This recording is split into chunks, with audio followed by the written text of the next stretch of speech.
Welcome to a Delco Nerd Network podcast. I am your host, Anthony Ragucci, and this is Replay, Relive, and Re-Experience. Or as we like to call it, Re3s, where you guessed it, we do all three of those things to our favorite video game franchises. In this edition of Re3, we'll be replaying, reliving, and re-experiencing the Halo franchise, starting with Halo Combat Evolve and ending with Halo 5 Guardians in anticipation for Halo Infinite. Here to go on Master Chief Saga with me, as always, the Double Trouble Chris Trio, Chris Geddes. Guys, how are you? Good. Why am I hype? I'm okay. I mean, you guys are scaring me a little bit, but I'm doing pretty good, guys. Welcome. It's good to be back. The Double Trouble. Whoa! What a joke. These guys aren't intimidating at all. You just hear it just like I just tackle him. Like fucking like put me through that. And I start narrating and like, oh, there's a left hook. And there's a fight happening, and they're dead. They stabbed each other in the neck. All right. Episode 19. What is it called? Tayari Plaza and Uplift Reserve. Tayari Plaza is the third campaign level of ODST and is the first level to be played from Buck's point of view. And is also the first flashback level of the game. We'll be doing a lot of those. Buck, Tayari Plaza, immediately after drop. Dossier, Edward Malcolm Buck, serial number 92458-37017-EB, is a ODST and future Spartan 4.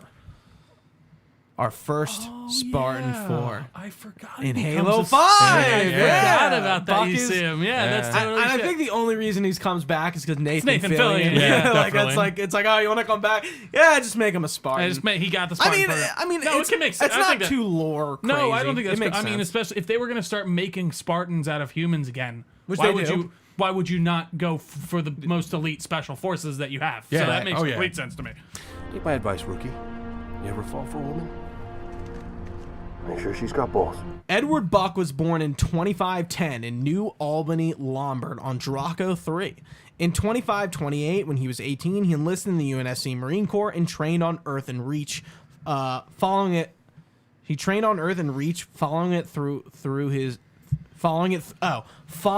through as a career. I'm like, that didn't make any sense. Well, no shit.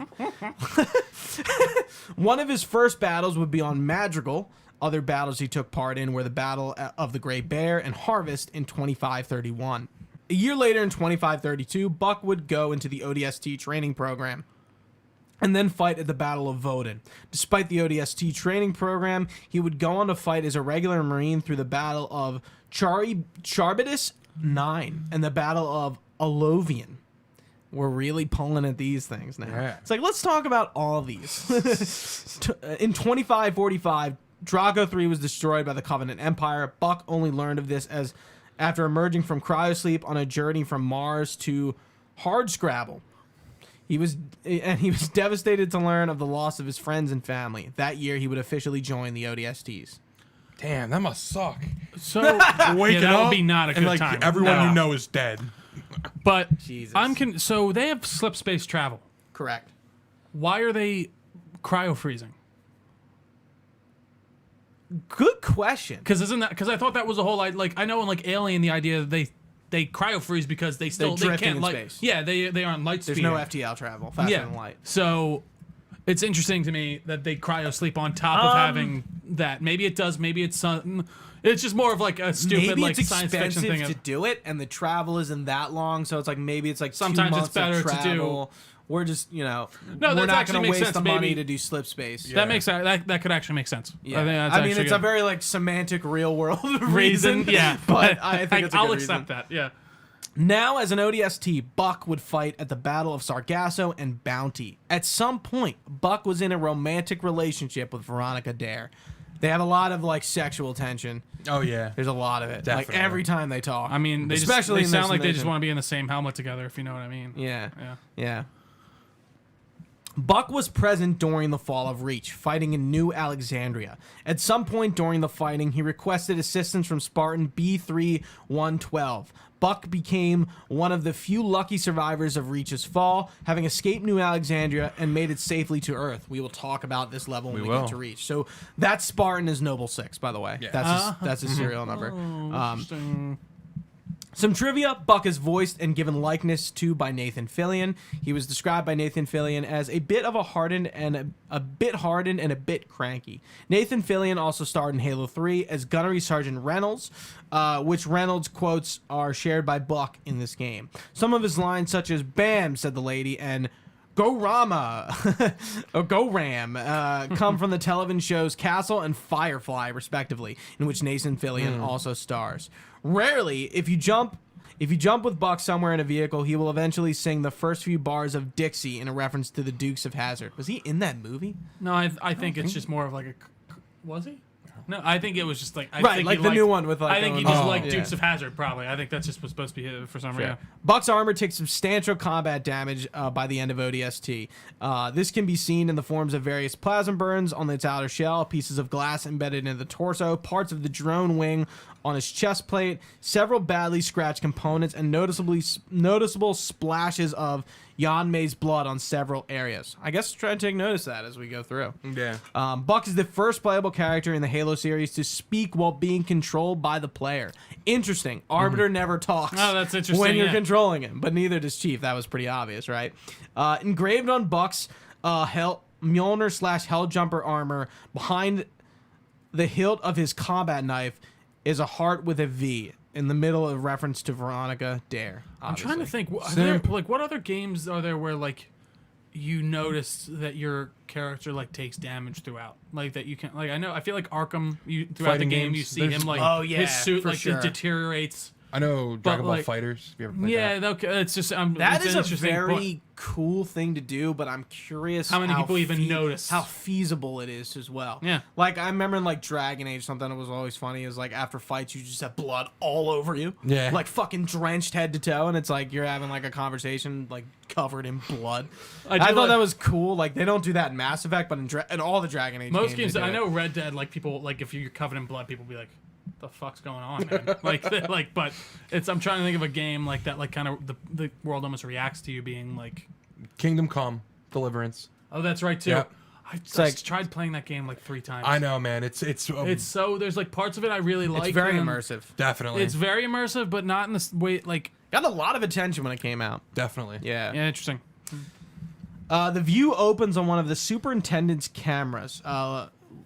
Just as the shockwave from the slipspace rupture passes throughout the city, the screen adjusts to the brightness, and the air is still full of blue particles from the rupture. From a camera below, the superintendent... So again, all this is like the superintendent like watching what's going on. The superintendent watches 2 SOEIVs drop in. One of them bounces off a building, deflects into the second, and crashes upside down. The other pod goes straight behind the second building, and the superintendent zooms on the first pod and its avatar showing a sad face. Squad, what's your status? You still with me, Buck? Yeah, give me a sec. I hit pretty hard. My hatch won't open. How about yours? Buck's hatch opens and he falls out of his pod. Works great. Right. When you get done fooling around, I could use some help. Did I do something wrong? Because the only thing I regret about you and me, not knowing you were a spook when we first met, I would have been a lot less charming. A spook is a term for an Oni agent. So he doesn't know. I know. I feel like that's usually special ops, essentially. But more special ops than he is. Isn't like spook like a bad word now too? I could have swore like I feel like I've heard spook. It's usually a cop, I guess. That makes sense. So, yeah, continue. Sorry, That's what I miss about you, but that's what I miss about you, Buck. The way your mouth was always a little faster than your brain. Look, don't start about my job. We both agreed to end it. Buck tries to take out his assault rifle, but it's stuck. That was years ago, Veronica. I'm a little fuzzy on the... He finally gets his assault rifle out. Details. You must have met a lot of other saps since then. Why pick me for this safari? First, you're the best soldier I know. And second, you really don't remember that night, what you asked me in the morning? Phantom flies overhead. Buck looks up. I remember not getting an answer. Say again, Buck. You're breaking up. I said stay put. I'm on my way. And we jump into our gameplay. And Buck and Dare will communicate a lot as we're going to her. Dare says, "We missed our LZ. The grid is packed with Covenant. Be careful." I appreciate the concern. Buck cocks his assault rifle. Won't be much of a rescue if you're dead. After fighting through a group of Covenant, Bucks eventually comes up to 2 Marines behind a destroyed Warthog. Trooper, over here! Is that? Is that the one, the only? Chip Stubber? I saw your pod, you one lucky son of a bitch! See any more come down? Nah, negative, but I didn't see much of anything after the flash. But listen, some of these buildings are open. She'll be able to get inside, flank the Covenant from the streets.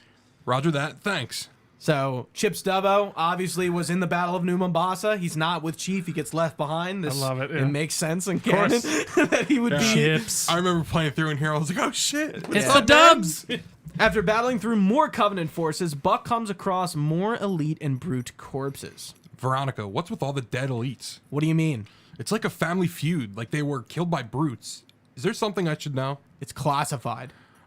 Some things never change. So this is interesting. We're seeing the beginning of the Why would you Covenant. classify that though? Because Oni must know or have intelligence that the Does it Covenant are going. Well, but at when each you other's want to know, throats. but when you want your frontline worker like guys to know like that, okay, take advantage of this.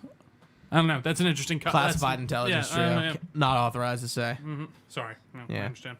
If Buck goes into the left building, he'll find a female Marine taking cover. Trio be the Marine. Trooper, we're pinned down. Flank through this building. Hit him from behind. Buck, location. Almost there. What's wrong? Multiple hostiles closing in on my position. Listen carefully.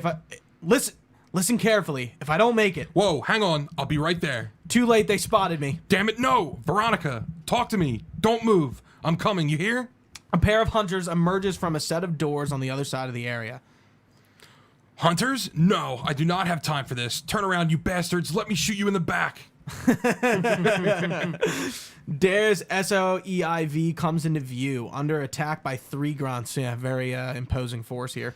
After passing the grunts, Buck approaches her pod and tries to open the door. We jump into a cutscene. I'm here. I got you. Buck manages to shove the hatch off the pod, but the pod is empty. Suddenly, an engineer pops out at Buck. Oh, nuts. The engineer gets closer to Buck, who falls over backwards, and a blue light appears from its helm. Whoa, whoa. Buck sees Dare's damaged helmet in one of its tentacles. Whoa. A sniper rifle goes off, killing the engineer. Romeo is revealed to have taken the shot. Romeo waves at Buck, who returns it.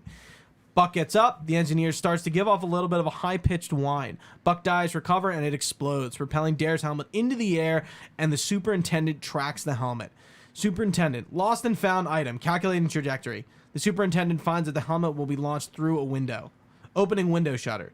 The superintendent's avatar shows a happy face. So this is, he tracked her helmet Yeah. when it blew up. Which is kind of very interesting when you kind of think about this stuff. Buck. What the heck was that? You ever seen one before? Romeo doesn't respond. Buck takes his helmet off. Hey, Romeo, you got your ears on? Romeo shrugs. Oh, I get it. Permission to speak, smartass. No, I don't know what it was, but it was gonna grease your ass good, just like it did the captain. Yeah, maybe. You hear from Mickey, Dutch? Buck investigates a piece of the Hergox armor, with Dare's stomach plate attached to it, stuck on the wall. Negative. The rookie? Romeo shakes his head. We need to get above this crap. Link up with the B-net. One of our drones must have seen where they hit. So, we're popping smoke on the lady's mission. She ever tell you what she wanted? No, never. Doesn't matter. All I care about now is getting my man out of the city. Even you. Even you. Jeez. Buck puts his helmet back on, fade to black, level ends. That is... Tayari. Thank Tayari. you. Just need a little help, guys. Tayari Plaza. Some trivia for this level. Oddly, Buck has a radio conversation with Dare at the beginning of the level, despite getting hit with an EMP just before he landed. If the EMP had been able to disable Buck's pod, it should have shorted out his radio. It is possible that they're using his HUD radio to communicate rather than the one in the pod. Throughout the entire level, the sky is filled with blue fog and ionized particles, residue from the carrier's in-atmosphere slip space jump. The family feud noted by Buck and the dead elites encountered are due to the fact that just after the Prophet of Regret jumped away, reinforcements sent by Truth arrived and assumed control over the battle. The brutes not only overtook the elites previously in command, but also executed any elite stationed on and above the planet. This was a part of Truth's complex socio-political scheme for the Covenant that would culminate with the beginning of the Great Schism 2 weeks later. That's really interesting. So, like, again, we fight elites in on Metropolis and outskirts. There's no brutes. The brutes, regret goes. Prophet of Truth is like, sends more troops down to Earth to kill the rest of them. It's really interesting. It's like a pretty like big length to go to. Absolutely. It's like, oh, like, yeah, we're gonna kill all of these guys. Like, just fucking wipe them out. And that actually makes sense why there are brutes in New Mombasa. Yeah. When we were fighting elites as Master Chief. Because I never thought, just thinking about it now, I never really thought about why there were brutes in this game and there weren't in Halo 2. Another one. Among the group of dead elites is one in assault harness, despite the story being Halo 2 era. The assault harness may have already been used among the special operation elites strictly for covert operations and missions, which might explain why this particular armor permutation is present on the Battle of New Mombasa. Near the second group of dead elites are 2 deactivated energy swords, the only swords in the entire game. This is also a reference to the dual-wielding swords, an ability not yet possible. There's also an Sangheili Ultra among this group under the overpass. It is one of the only 3 elites holding the rank of Ultra in the whole game. The Marines pinned down in the plaza before the Hunter are the only Marines wielding silenced SMGs by default in this game. Buck describes linking up with the B-Net, likely an abbreviation for BattleNet, the information network of the UNSC military units. It is also referenced to B.Net, the colloquial name for Bungie's website. And we are going back to New Mombasa. I'm calling it the Mombasa Loop as we go back to it. Deference for Darkness plays the Hits right as you come in. like the best fucking song out of this game, Oh yeah. but not for Trio. Apparently, I as just he's- didn't notice. It's not ringing any bells. I don't know. Oh, piano. It's so good. I can't discount that it probably is great. I don't know why. You I are, just didn't take you are note. discounting us. Well, I'm not discount. I just We're, didn't we're notice. ejecting you from the podcast. All right, well, I gotta go anyway. Thank God. The rookie taps the broken recon helmet, then puts it down on the floor. He peers out the window. Several advertisement panels keep changing to "Keep Right" signs. Keep right. Pointing to an open blast door, the rookie readies his silenced SMG. Under a walkway in Sector 8 where Buck fought the hunters, a brute captain is holding an explosive charge for a Horagok. while 2 brute miners are struggling to hold the Harugak down. I'll be the captain. I'll be the Hold miner. the creature still. Place the charge before I lose my grip. The brute captain forcefully inserts a charge into the Hurgok's explosive armor. The Hurgok gives out a high-pitched wail. It's armed! Sure, I guess that's how he said it. And ready to explode in case any humans come too close. Give it room. Let it do the prophet's work. So this is our first encounter of the engineers. Are these the same thing from the old games? Or what are the engineers? Are these engineers like the... First time seeing them in the series. They're around, but they're not. Interesting, okay. They're actually they were from cut. Halo 1. From Halo 1, Interesting, yeah. okay. Yeah. The Harugak, known to humans as engineers, are a race of biological supercomputers that were created by the Forerunners. They are the only known non-combatant race to ever serve the Covenant, though some were rigged to explode as suicidal bombers. After the Covenant's collapse, the Harugak served the UNSC, other than those that fled were captured by the Sanshuyum. While it is generally held that only the Sanshuyum were high enough in the Covenant hierarchy to handle and manage Forerunner research and technology, in reality it was that Harugak who must excavate, unlock, and transport Forerunner artifacts, a fact only known to high-ranking officers within the Covenant due to its sensitive nature. Sanshuyum insists that any admission of the fact was heresy. These remarkably helpful and docile aliens are exceedingly patient, rarely communicate with other species, and are almost single-mindedly devoted to their work. The Harugak were the scientific and engineering backbone of the Covenant and its economy. They float via bladders that contain a mixture of lighter-than-air gases, and their 4 tentacles are able to split into many fine cilia, with which they are able to manipulate machinery and on a near microscopic level.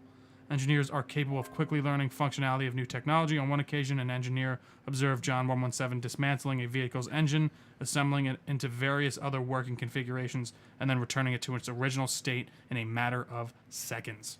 When the Covenant fell, the loss of the Ragucci made the replacement and repair of their technology extremely problematic.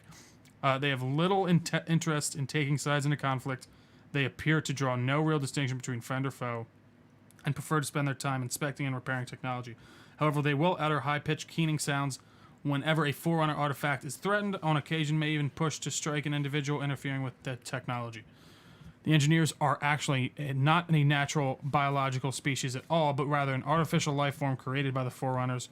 While they possess no true tissue or organs, their nanomechanical surrogates so closely mimic their biological analogs that they may seem almost indistinguishable to observers. Multiple gas bladders serve as their method of locomotive, allowing them to float through the air even after their deaths. The bladders also serve as part of the respiratory system. If the gas bladders deflate, they will asphyxiate and die. Trivia. The Prometheans and Engineers are the only known living Forerunner creations. Engineers were originally slated to appear in Halo Combat Evolved, as seen in pre-release screenshots, but were cut from the final game likely due to time constraints. As a result, Engineers made their first appearance in Halo Wars using the same character models that were cut from the original game. Yeah, they're really rough looking. Really? They're really weird. Yeah. Which is kind of interesting. One other thing to note in these Mombasa street loops is the way we go. We go by a statue dedicated to the new Mombasa Uplift, which is the company that operates. So that bridge thing is like for packages. Really? So instead of a ship landing on the planet, they it lands on the a space station because it costs less money. That makes sense. It's a very to go very in and out of efficient. the atmosphere is probably to burn all that fuel to get in and out would probably be a bit. Yeah, that makes sense. Right, a very That's like interesting. real world thing. It's like, oh, it's not for like people and like it's for just packages. It's Yeah. for like mail. It's like very interesting. Amazon has really evolved. Yeah, the USPS is in there. Just like, we Yeah. can't seem to find your package. Yeah, so this elevator is destroyed by the slip space rupture. The rookie crouches down to the optics package. Some sparks fly out of it, and the camera twitches. Switch to the package camera, which is shows the rookie's face, and then we switch to an overview of the area in a flashback. You heard from Mickey, Dutch? Negative. We need to get above this crap. Link up with the B-net. We need to get above this crap. Link up with the B-net. One of our drones must have seen where they hit. Fade to Black Uplift Reserve begins. Our fourth campaign level of ODST, played from Dutch's point of view, and takes place in the Uplift Nature Reserve in New Mombasa, which is a zoo. A lot of zoos. A lot of zoo stuff. They love their zoos. Dutch, Uplift Nature Reserve, 30 minutes after drop. Dossier, Corporal Taylor Dutch Henry Miles, serial number 21175-12121-TM, is an ODST in the UNSC Marine Corps. He served in Alpha 9, led by Gunnery Sergeant Edward Buck during the Battle of Earth, and he is married to a former fellow ODST, Gretchen Katola. Lord, I didn't train to be a pilot. Tell me I don't have any more flying to do today. He's the second oldest member of Alpha 9 and is good friends with the squad's marksman, Romeo. He has an extensive experience in close quarters combat. Dutch's last known place of residence is Paris Island on Mars, where he is also a citizen. He is a civilian. His civilian occupation is listed as road train driver. Dutch was born in 2519 in Lowstonville, Seven Hills, Mars. Originally a road train driver before becoming an ODST, his former occupation has prepared him for an arduous task of heavy weapons specialist and driver in the ODSTs. He also went to college for some time, studying religion and philosophy, and he was interested in these subjects at the time. During this time, he would adopt a Christian worldview and would carry them for the rest of his life. He enlisted on September 9th, 2540, and eventually became a corporal. The last time he visited Earth prior to the Battle of Earth was at a weekend pass, the day before he applied to the ODSTs. During this time in the Marine Corps, he befriended Romeo and became romantically involved with another Marine, Gretchen, who he later married. Some trivia: he's voiced by Adam Baldwin, who also voiced UNSC Marine in Halo 3, just like Nathan Fillion. He occasionally mentioned Vera, Adam Baldwin's character, Jane's favorite weapon from Firefly. The Marine in the Halo 3 with the same voice actor will also mention Vera, as well as sharing other quotes by both of them. All right. Both Baldwin and Nathan Fillion had worked together previously on the TV show Firefly, along with Alan Tudyk. All three appear in Halo 3 as well, albeit as different characters. If the player plays as Dutch in the campaign or on Firefly with the "I would have been your daddy" skull activated, he sometimes utters a phrase, the word "go ram" he utters the phrase "go ram," another reference to Firefly. Dutch's appearance has been heavily inconsistent across his various appearances. In Halo Helljumper, he is seen as enormous physique with shorn, dirty blonde hair. In The Babysitter, he is a man on average height with short blonde hair. In ODST, he's only slightly larger than the fellow ODSTs and has short, dark brown hair. The name of one of his trucks Dutch drove while he was on Mars was called the Flying Dutchman, possibly giving birth to his nickname Dutch. Dutch can be heard to say, "Haven't you ever seen Full Metal Jacket?" a reference to Adam Baldwin's role in the film. Chris, go ahead. 2 drone fighters fly toward the city over the Uplift Nature Reserve. One of the drone's cameras zooms in on an SOE IV on the beach and an ODST walking away from it. The ODST is Dutch, who watches the fighters fly overhead. View then switches to Dutch's perspective. Good hunting, boys. I'm keeping my boots on the ground. All right, I guess I'm not Dutch anymore. Jesus fucking Christ. Fuck. God. What? Fuck, Continue. man. No, fucking go. Well, no, I was going to say, we could probably make...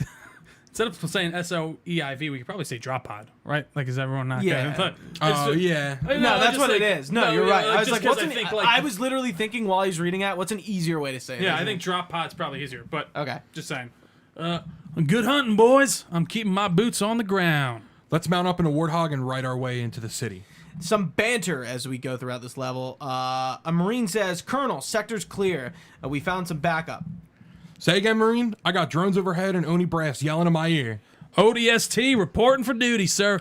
Nice of you to drop in, trooper. Head to the next section of the park to my 2nd platoon's location. They're taking heavy casualties, need immediate assistance. Roger that. I'm Oscar Mike. Where's the rest of your team, trooper? Scattered, dead, I don't know. That's too bad. We're gonna need all the men we can get. Trooper, you're almost at 2nd platoon's location. Give me a hand and push toward the primary objective. What is the objective, Colonel? You know the Covenant carrier that slipped away from the city? We need to secure its old LZ, snatch a Tier 1 asset. So that is sort of some clarification on what Alpha 9 is doing here. I guess some Marines Secure, kind yeah. of know what they need to do or where they need to go, but not the actual mission. So yeah, this is our Warthog level. Dutch is, we're going to be doing, like Chris said earlier, we're going to be driving around a lot. This reminds me of Savo Highway a lot. Absolutely. It's the same. I mean, we're like fucking right outside of it, but Yeah. yeah, this very Lighting, reminiscent. everything. Yeah, like it really does. I wouldn't agree. be surprised if they reuse some assets from it. 1000%. Yeah. Yeah. I fell in love with the chopper. Oh, I was all From Halo Isn't it 3, sick? And then like running around all here and just It's running awesome. into everything. Like, oh, I it's a went blast. at a fucking brute on a ghost while he was on a ghost, and he killed me for some reason. I was like, what was, While you were in a chopper? like, no, while he was in a ghost, I was in a ghost. I sped up alright. and hit him head on, but he killed me. I'm like, what makes the You difference? son of a bitch. Yeah. You are a normal human. No, I know. I wonder but if like, that has actually anything yeah, to I do don't know. with I it. guess that makes sense. All right, continue. Just being funny. Yeah, no, that's true. No, that's a fair point. I'm like, what the fuck? As Dutch and the Marines cross the bridge, the space elevator, already weakened from the slip space rupture, implodes in different sections and collapses, sending debris flying for miles. Look, the elevator incoming. A part of the elevator crashes into the building Dutch and the Marines are driving to. What the hell just happened? Slip space rupture must have weakened the support rings. All units, target assets are on the move. Everyone clear the area before more debris comes down. Colonel, sir. Damn it, he's gone. Trooper, head up the hill. We gotta find a way out of this park. If Dutch drives over to the Marines, one of them has broken his ankle. Although a medic is tending to him, the first Marine has lost his mind. Did you find this? Did No. anyone find this? I think I walked right past missed it. it. Yeah. This is pretty. So you get up to like a circle platform, and they're like hiding behind it. I did get there. Okay, Yeah. so this is the kind. I'll be. Do you want me to be the medic or the crazed Marine? Do you want to be crazy? Sure. Okay. Like, yeah, it's pretty funny. No, you're not listening. It's a zoo, okay? We're technically, it's a corporate-funded wildlife reserve. Semantics. This whole place is one big cage. Listen, Marine, you're wounded. You need to try and relax. Except we're the zebras, all fenced in and ready for the slaughter. And the Covenant? They're the lions. Roar! Careful, I think you just strained a metaphor. Oh God. Is that serious? Only if you keep it up. Yeah, I totally missed that. That's funny. Yeah. that's it. I actually didn't find it until my first replay of ODST on Master Chief Collection. I didn't. You get an achievement if you go buy it. You know what? I did get a popped achievement while I was around there. I didn't pay much It's probably attention what it to was because you like. It's got in absolutely what. the Yeah, I was in the zone. vicinity. Yeah. Dutch's Warthog, Ghost, Chopper, flies off the cliff and lands on the streets below, bouncing once, then crashes into a building. Dutch falls out after the bounce and his helmet falls off. Lord, I didn't train to be a pilot. Tell me I don't have to do more flying today. The view switches to a superintendent camera that is watching as a drone fighter crashes into a monument. The superintendent's avatar shows the sad face image. The optics detaches from the fighter and crashes to the ground, where the rookie later finds it. Dutch gets up, helmet in one hand. So, was that a yes or a no? The vehicle Dutch was driving previously explodes behind him. He turns around to face it. Amen. And that is the end of Uplift Reserve. It's funny that, like, no matter what you're driving, that vehicle is there. In the cutscene? Is it what it is? Oh, it's always a ghost. No. Oh, it's the whatever you're vehicle. driving. Oh, interesting. Chopper, Ghost, or Warthog. That's cool. Yeah. So, one of my biggest pet peeves, and this is like Mass Effect, they do this. When you're using a gun, but in cutscenes, it's whatever the default is. Yeah. No, It's a so bit of immersion a breaking. break. Yeah, it and is. I'm like, what would it require to just like read a line of code to say like what gun or what weapon you have? Absolutely, you know, yeah. Like dragging it, like a lot of like RPGs, like the default sword comes out. And yeah, it's you're like, Aw. that's not what I'm using. It's Yeah. funny. Or like even Red- Halo, like Only Master one of Chief the only always things taking I out can- an assault rifle. One of the only games I can think of really in recent memory that you use the gun that you have is Red Dead. And the cutscenes, I'm pretty confident he uses whatever gun. I can't tell. They all look the Yeah. same. But is he always pulling out a revolver, or is it like in that? Well, that's the scene? thing. I think it's all. But I mean, you always have a. I guess that's interesting. No, I think even if you have like a shotgun, like he pulls that out, like a sawed-off shotgun. Right, but like, is it always a one? Like, Yeah, in that scene, he probably like always even pulls if out his you're rifle. using your bolt action rifle, he's gonna pull out the revolver. oh, well, whatever yeah, you well, have. yeah, that's true. Probably. Yeah. So Probably that for, makes like, the sense. scene. But he'd be using the revolver that you have on your person. Right. But I think that wraps us up on this episode of Halo Re3s. Guys, thank you so much for coming on this journey with us. Please join us next time for the next two levels, which are... Great question. I didn't Hold on. look at. I have it in the Discord. Let me I'm see. gonna go look at it right now. We are coming back at you with... Dun dun dun dun dun dun dun dun How do dun. I haven't played Pins. past this. I haven't played in a while. Kazingo Boulevard. Oni Alpha Site. Oni Alpha Site. I think you play as Dutch and Mickey. right. The next level's Mickey, and then the next level's Dutch with Mickey. Gotcha. Yeah. Okay. Well, be sure to play with us. Join us as we go through Halo, as we replay, relive, and re-experience, as we like to say here. You can find this podcast anywhere podcasts are found. Just search Delco Nerd Network. We are on all these social medias at Delco Nerds on basically everything. We have a Facebook page. We have a Discord where we talk about a lot of fun stuff, including Halo. We're talking a little bit about Halo Infinite in the past couple weeks. Abandoned. So it's abandoned and all that shit and that clusterfuck. But guys, yeah, please go join there. It's a lot of fun. You can find all this information on our website, DelcoNerdNetwork.com. You can reach us, DelcoNerds@gmail.com, with your comments, questions, or concerns. For Gooch, for Chris, I've been Trio. Thanks for listening, guys. Stay nerdy, and we will see you on the next episode.